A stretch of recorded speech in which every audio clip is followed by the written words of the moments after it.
The braised meat shop owner felt sorry for me, so he was kind enough to give me a rugiamo. But I turned right around and told him, "Your son is about to die." Seeing the shock on both their faces, I followed my gut and added, "Your daughter's next, but if you call them right now and tell them not to open the door, there might still be a chance." I figured I'd eaten their food. I couldn't just look the other way, call it settling the debt. I watched the dark aura above their heads getting darker, and said again, "Ma'am, trust me on this. I'm not lying to you." Leo Quillen was on the fence. She looked at her husband, then back at me. Couldn't make up her mind. My intense stare made her husband uneasy. This kid was young, sure, but dead serious. Something about this random warning nagged at him. Right now, both kids were home alone. The little girl was only 4. The son was 18 and just got into college. Whenever the two of them were out working, the kids stayed home. Liu Quilan was still on the fence. But Chen Jiayu beside her pulled out his phone and started calling his son, saying, "All right, kid, I'll take your word for it. Better safe than sorry." He had no idea how this stranger knew so much about his family, but looking into those sharp, clear eyes, there was just something about them that made you believe. Plus, it was just a phone call. Even if it was a false alarm, no big deal. Meanwhile, Chen Hong was home playing with his little sister, both of them laughing, having a blast. Then his phone rang. Chen Hong quickly set down his toy and pulled out his phone, waving it in front of Chen Yao, saying, "Yao Yao, it's Dad! It's Dad calling!" Chen Yao leaned in, grabbing at the phone in his hand, yelling, "Daddy, Daddy!" The phone slipped and hit the floor with a thud. The call kept ringing with no answer. Liu Quilan and Chen Jiayu, who had just been skeptical, started to panic, both of them staring at me. I picked up my phone and called the cops, giving them a reassuring look. I could tell the kids were still okay for now. I signaled them to try again. Liu Quilan's stomach dropped. Her eye wouldn't stop twitching. Watching me confidently call the police, she was now about 90% sold on what I'd said. She grabbed the phone right out of her husband's shaking hands and called Chen Hang. Chen Hang had just picked his phone up off the floor when he saw 2 missed calls. He was just about to call back when there was a knock at the door. He figured it was his food delivery. He was about to get up and answer it when his phone rang again, his dad calling again. Thinking it must be important, he picked up and put it on speaker.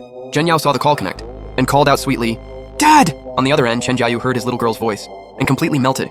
He softly asked, "Yao Yao, you being good at home?" Chen Hong saw the two of them chatting away. The knock came again. He told Chen Yao, "Yao Yao, bro's gonna grab the food. Stay right there." Chen Jiayu and Liu Quilan both heard what their son said and freaked out immediately. Liu Quilan screamed, "Xiao Hang, don't!" Her voice blasted through the speaker. Loud and clear to both kids, Chen Yao jumped in fright. Chen Hong, confused, asked, "Mom, what's wrong?" The couple had no idea how to explain it. I cut in, "Don't open that door. There are 2 serial killers outside. Grab your sister and get in a room. Now." Chen Hang was even more lost. He had no idea who this was, but the voice was dead certain. Outside, whoever it was had been waiting. Nobody came to the door, so the banging got louder. Every hit landed straight in the parent's chest. I urged him, "Hurry up! They're gonna bust in." The violent pounding came right through the phone. The couple heard every hit. They were losing it. Chen Jiayu yelled, "Xiao Hang, hide, now!" Chen Jiayu ripped off his apron the second he finished shouting and took off running. Liu Quilan ran right after him. Their apartment was in the same Zijinghua complex I'd just come from. Chen Hong heard his parents. He wasn't totally buying it, but that sound outside was not a normal knock. It sounded like someone trying to break in, and that made him listen without even thinking about it. He scooped up Chen Yao, and they rushed into the master bedroom, locking it from the inside. He grabbed the computer desk and shoved it against the door. Once everything was set, he looked at the still connected call and said, "Mom, I got it." Liu Quilan was running behind her husband, phone in hand, still on the call, hearing her son say he was set, but her heart was still in her throat. She'd heard me say there were 2 serial killers out there. People that dangerous, she just couldn't. She couldn't calm down. By the time I ran out of the shop, the couple was already gone. I formed a hand seal, pulled open a ghost gate, and stepped right through. The second I was in, a divine sense locked onto me. I let out a nervous laugh. Before whoever it was could make a move, I popped the gate back open and bailed. Came out right at the bottom of Chen's building. I patted my chest. That scared the life out of me. No way I could go up against whoever owned that divine sense. Good thing I ran. Still uneasy, I did a quick read. The kids weren't in immediate danger yet, but it was close. 10 minutes tops. I'd planned to wait for the cops, but I couldn't wait anymore. I took the elevator up. By now, Chen Hong fully believed what I'd said. He held his sister tight, listening to the noise outside.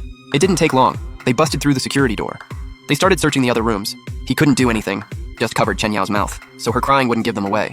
Then he heard voices outside. "Boss, those 2 little brats aren't here." The guy in charge heard that and headed straight for the master bedroom. He banged on the door and yelled, "Open up! I know you're in there." The man's raspy voice cut right through. It exploded in Chen Hong's ears. Liu Quilan was running and screaming into the phone. "Don't be scared!" Chen Hong was even more terrified. He held Chen Yao tight, shaking. His whole 18 years had been smooth sailing. Loving parents, happy home. Nothing like this had ever happened to him. Chen Yao was sobbing uncontrollably, tears and snot all over her face. Then the pounding started again, this time on the bedroom door. Chen Hong was past thinking at this point.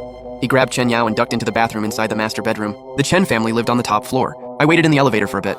When I got there, the front door was wide open. I knew the kids weren't in immediate danger yet, but I still couldn't help but move faster. I sprinted in. The second I was inside, I saw 2 massive guys. They'd already broken through the master bedroom door, both of them carrying enormous sledgehammers. About to go for the bathroom door. One more hit and they'd be through. I formed seals with both hands and hit them with a body lock curse. They'd been going full force. These 2 guys swinging away, and suddenly they couldn't move at all. Entire bodies frozen. Only their eyes could move. That drained my spiritual energy hard. I just collapsed onto the floor, covered in cold sweat. but at least I made it in time. I struggled back to my feet. My power wasn't what it used to be. I needed to tie these two up fast. The body lock wouldn't hold long. I shoved their sledgehammers into the room, then called out toward the bathroom. Chen Hang, you can come out now. Chen Hang had heard the bedroom door get busted in. He was completely losing it, holding Chen Yao tight, not letting go. Then suddenly, the noise stopped. He was confused. Then heard some scattered sounds outside, and didn't dare move. Then he heard someone telling him to come out. He didn't say a word, didn't move. Terrified it was a trick to lure him out. I couldn't blame him. Nothing I could do. So I grabbed some bedsheets and tied both guys up, hands and feet. They glared at me like they wanted to rip me apart. I acted like I didn't even notice. Just as I was finishing up the last one, 7 or 8 cops stormed into the apartment. The Chen couple right behind them. And every single gun barrel pointed straight at me.